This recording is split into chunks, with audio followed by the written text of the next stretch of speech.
ഒരു ഡോസിലൊക്കെയാണ് കിട്ടിയെന്ന് വെച്ചാൽ അത് അസുഖമൊന്നും വന്നെന്ന് വരില്ല, അത് അങ്ങനെ അങ്ങോട്ട് പോകും. അല്ലാത്ത വർഷം ഒരു ഇമ്മ്യൂണിറ്റി കുറവുള്ള കുട്ടി അല്ലെങ്കിൽ ഇമ്മ്യൂണിറ്റി കുറവുള്ള ഒരാളിൽ അത്യാവശ്യം നല്ല ഡോസ് അല്ലെങ്കിൽ കുറഞ്ഞ ഡോസ് തന്നെ മതി. എന്താണ് പെട്ടെന്ന് അസുഖം പറയും, പെട്ടെന്ന് സിംറ്റംസ് പുറത്ത് വരും. അതാണ് പറഞ്ഞത്, നമ്മൾ ഈ അംഗൻവാടിയിൽ നിന്ന് കിട്ടിയ ഒരു ഇതാണെങ്കിൽ തന്നെ വെള്ളത്തിൽ കൂടെ കിട്ടിയതാണെങ്കിൽ എന്തായാലും ഒരു 2-3 കുട്ടികൾ പോസിറ്റീവ് ആവണം. അങ്ങനെ ഒരു കേസ് നമുക്ക് ഇതുവരെ വന്നില്ല ഒരു കുട്ടി. അപ്പൊ ആ കുട്ടി വേറെ എവിടുന്നോ കഴിച്ച ഭക്ഷണത്തിൽ നിന്നാവാം, പക്ഷെ അവര് ഒന്നും കഴിച്ചില്ല എന്ന് പറയുന്നു. ഇത് നമ്മള് ഇതാണ് വേറെ കേസുകൾ വരുന്നുണ്ടോ, വേറെ ഏതെങ്കിലും ഒരു കേസെങ്കിലും റിപ്പോർട്ട് ചെയ്യും, എക്സ്ട്രാ കേസ് ഇതുവരെ അത് വന്നിട്ടില്ല. പിന്നെ 2 രീതിയിൽ വരാം, ഒന്ന് ഇവിടുന്ന് കിട്ടിയിട്ട് വരാം, അല്ലെങ്കിൽ ആ കുട്ടിയിൽ നിന്ന് ഈ കുട്ടിക്ക് കിട്ടുകയാണെങ്കിൽ അങ്ങനെയും റിപ്പോർട്ട് ചെയ്യും.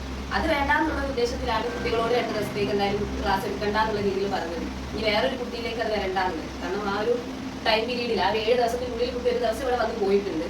പക്ഷെ എന്നാലും അവരുടെ ആ ഒരു ലൂസ് മോഷൻ അതൊക്കെ നിന്ന സമയത്താണ് വന്നത്. നമ്മൾ വലിയ ടെൻഷൻ അടിക്കാൻ മാത്രമൊന്നുമില്ല. ഇനി അഥവാ ഉണ്ടെങ്കിലോ എന്നൊരു ഡൗട്ട്, നമ്മൾ റിസ്ക് എടുക്കാൻ വയ്യല്ലോ, കുട്ടികളെ കാര്യമാണ്. അതുകൊണ്ടാണ് നമ്മൾ ടീച്ചറോട് പറഞ്ഞത് ക്ലാസ് എടുക്കേണ്ട, കുറച്ച് ഇത് കഴിയട്ടെ എന്നിട്ട് തുടങ്ങാൻ തോന്നുന്നത്. അല്ലാതെ പേടിക്കേണ്ടതായിട്ടുള്ള ഒന്നും ഇപ്പോഴത്തെ സാഹചര്യത്തിൽ ഇവിടെ ഇല്ല.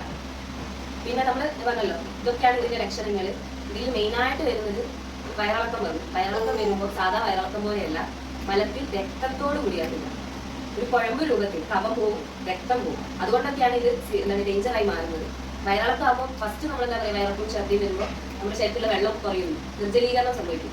ഒന്ന് ആ വഴി, ഒന്ന് എന്താണ് ഈ ബ്ലഡ് പോകുന്ന വഴി. ഈ 2 കാരണമാണ് ഈ അസുഖം സീരിയസ് ആകുന്നത്.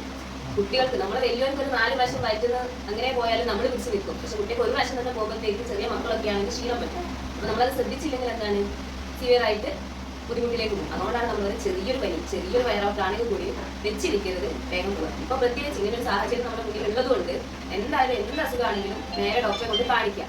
ഒരിക്കലും എന്താണ് വെച്ചിരിക്കും. ഈ വയറിളക്കൊക്കെ വന്നാൽ ആദ്യം എന്താ പേരൻസ് ചെയ്യാന്ന് വെച്ചാൽ, പല പേരൻസ് കഴിഞ്ഞ ദിവസം ഞാൻ എന്താ കഴിച്ചാല് കുട്ടിക്ക് ഞാൻ എന്താ കൊടുക്കാന്ന് ആലോചിക്കാം. അവൻ ചക്ക തിന്നിട്ടുണ്ടല്ലേ, മാങ്ങ തിന്നിട്ടുണ്ട്, ചിലപ്പോൾ അതുകൊണ്ടാവും, നോക്കട്ടെ, നിന്നിട്ടില്ലെങ്കിൽ കാണിക്കാം. അങ്ങനെ ഒരു ദിവസമൊക്കെ നിൽക്കുമ്പോഴത്തേക്ക് എന്താണ് ചിലപ്പോൾ ഡീഹൈഡ്രേഷൻ അതിന്റെ നല്ലൊരു ഇതിലേക്ക് പോയിട്ടുണ്ടെങ്കിൽ നമുക്ക് ചിലപ്പോൾ പിക്ചർ കിട്ടിയെന്ന് വരില്ല. നിങ്ങൾക്കത് മനസ്സിലായെന്ന് വരില്ല കുട്ടികളെ. നമ്മൾ പുറമെ കാണുമ്പോൾ കുട്ടി